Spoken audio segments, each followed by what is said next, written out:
Hi, and welcome back to our video on mountain wave turbulence. We're going to discuss other mountain wave phenomena, and specifically we are going to continue on our discussion with rotors. We already covered downsloping winds and also hydraulic jump. So rotors occur, they're a turbulent area of kind of a reversed flow. So in other words, you have rotation around an axis, and that axis is parallel to the mountains.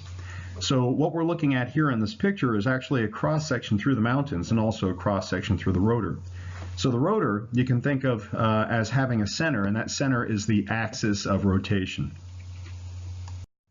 Rotors typically produce clouds. These clouds are formed in the updraft region of the rotor, and the clouds typically look like cumulus clouds, but they kind of burble a little bit. Also, they have a longer horizontal extent, so it's not just one individual cell, but they kind of run the length of the mountains. And that's one thing that catches pilots off guard, is that they look like just cumulus clouds, but they can be very, very dangerous. Here's a picture of a rotor. That's what a rotor looks like, and this is just as the sun sets. So you can see that it does not look like a lenticular cloud. It looks pretty ominous. One thing that you may find with the rotor is dust. With strong downsloping wind moving across the ground, if there is loose soil, you'll see some dust lofted into the air. And that dust usually goes into the rotor, so that is one indication of a rotor, is you'll see dust blowing right into the rotor.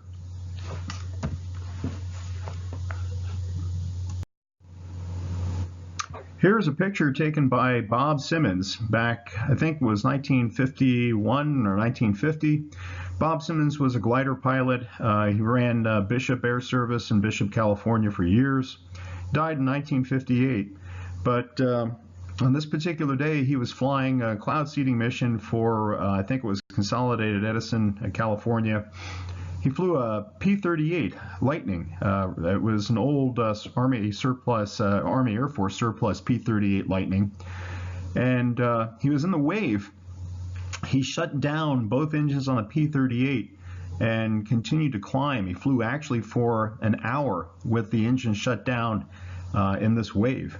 So he was a pioneer with mountain wave, actually was part of the Sierra Wave project that occurred back in 1951 and 1952 and also 1955.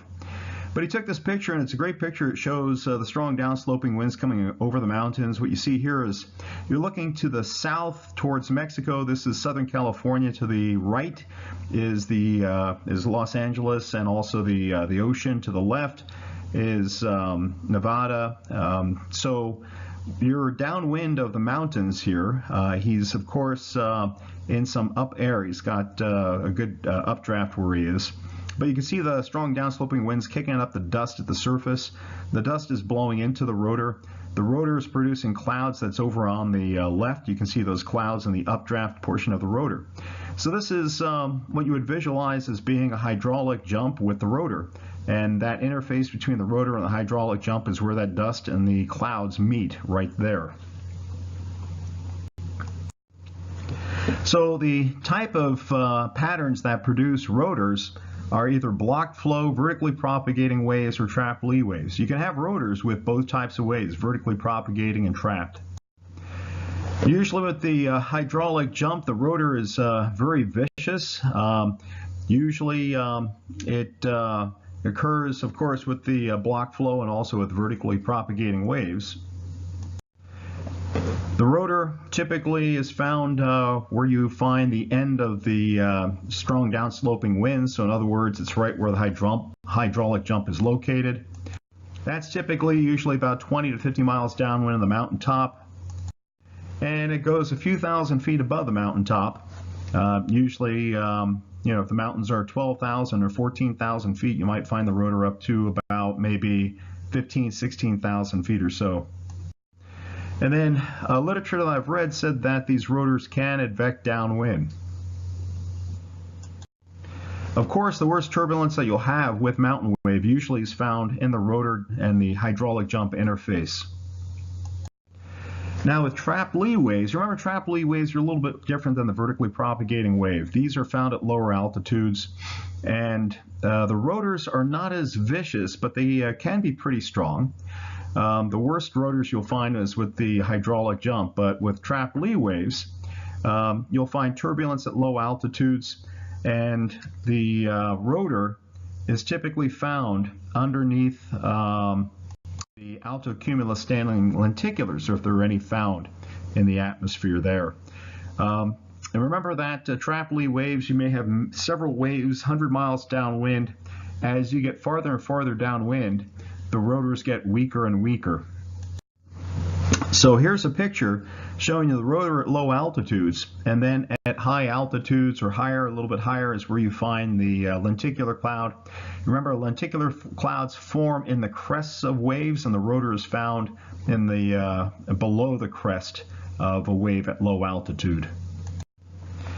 So with trap lee waves, typically the rotors are stationary, but they can extend many miles downwind. You might have more than just one.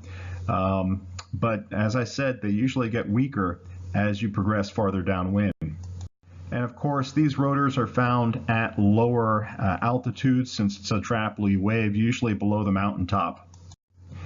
And of course, the worst turbulence that you'll find with a trap lee wave is probably at low altitudes in this lower turbulent zone within these rotors. So that could be severe to extreme turbulence.